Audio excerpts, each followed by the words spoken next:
Bonjour à tous. Le jeudi 2 mars prochain, le service formation du diocèse vous propose une conférence débat qui s'avère d'avance passionnante sur le thème « La décroissance est-elle une solution d'avenir ?»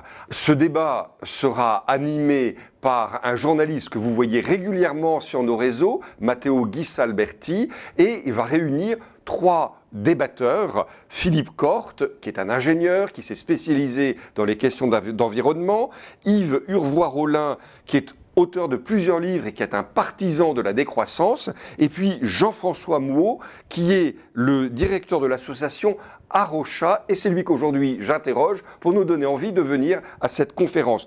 Jean-François Mouot, peut-être toute première question, cette association Arocha, à quoi est-elle destinée ? On fête nos 40 ans cette année et c'est une association internationale qui est présente dans une vingtaine de pays du monde. Et en France, on existe depuis 25 ans environ. Concrètement, on a deux grandes missions. Notre première mission, historiquement, ça a été de prendre soin de la biodiversité. Donc, on fait des études scientifiques, on étudie la biodiversité pour mieux la comprendre et pour mieux la protéger. Donc, on gère des espaces naturels. Et puis, peut-être récemment, notre mission principale est devenue en fait une mission d'alerte et de sensibilisation des chrétiens autour de la question de la crise écologique, crise de la biodiversité, crise du climat, crise de la surconsommation des ressources. Et c'est à ce titre qu'on va de plus en plus dans des églises, dans des rassemblements chrétiens pour parler de ces sujets et faire monter les sujets d'écologie, en particulier dans le monde chrétien. Alors parfois on se demande, est-ce que les chrétiens sont vraiment sensibles à la question de l'environnement ? On a l'impression que oui aujourd'hui, mais alors avec une espèce de contradiction, puisque à la fois la Bible nous dit que la création, la nature est un don de Dieu, et puis en même temps il y a l'injonction de Dieu que nous avons à nous approprier cette création, à en faire quelque chose. Comment articuler cela ?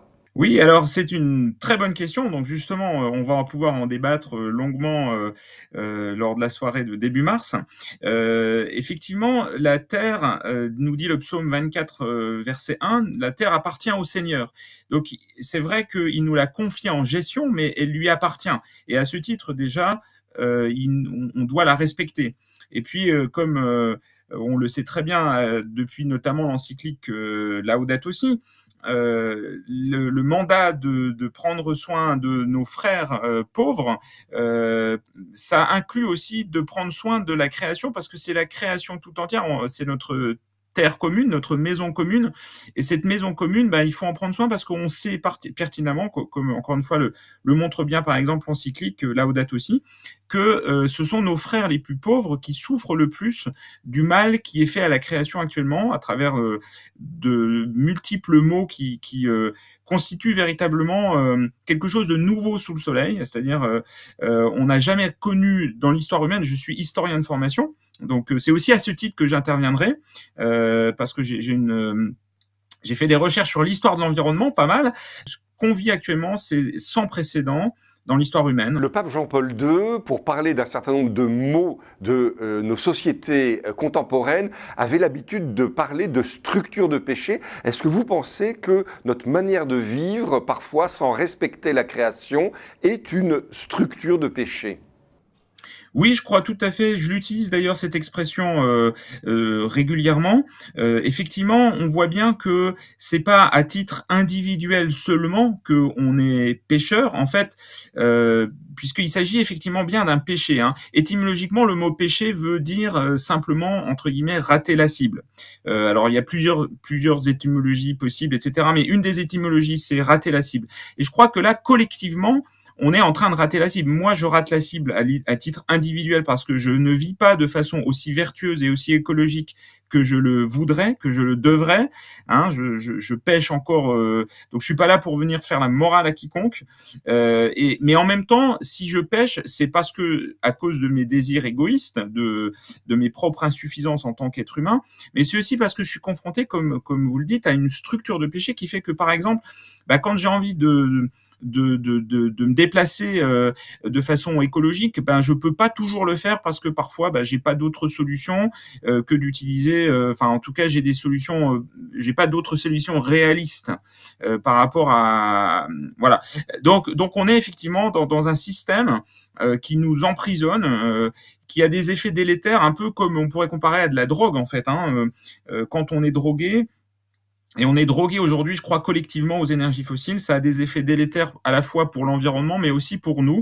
Et donc, on a tout à y gagner, à titre individuel, mais à titre collectif aussi, de trouver comment se désintoxiquer de cette drogue. Et la décroissance peut être une des solutions de désintoxication. Jean-François Mouot, une dernière question un peu provocante. Est-ce que finalement, si nous rentrons dans un chemin de décroissance, ça veut dire que nous devons tous retourner à l'ère de l'homme de Cro-Magnon ? En fait, l'écologie, c'est une question de nuance, et je crois que là, on est dans une caricature, c'est-à-dire que personne, aucun des écologistes que je connais, ne préconise de retourner à l'homme de Cro-Magnon, mais de dire que les écologistes veulent retourner à l'homme de Cro-Magnon, c'est une manière assez facile de se défaire en fait d'un problème, de caricaturer un problème en disant que évidemment ça va pas être la solution. Et effectivement, l'homme de Cro-Magnon n'est pas la solution, mais on a peut-être des choses à en apprendre.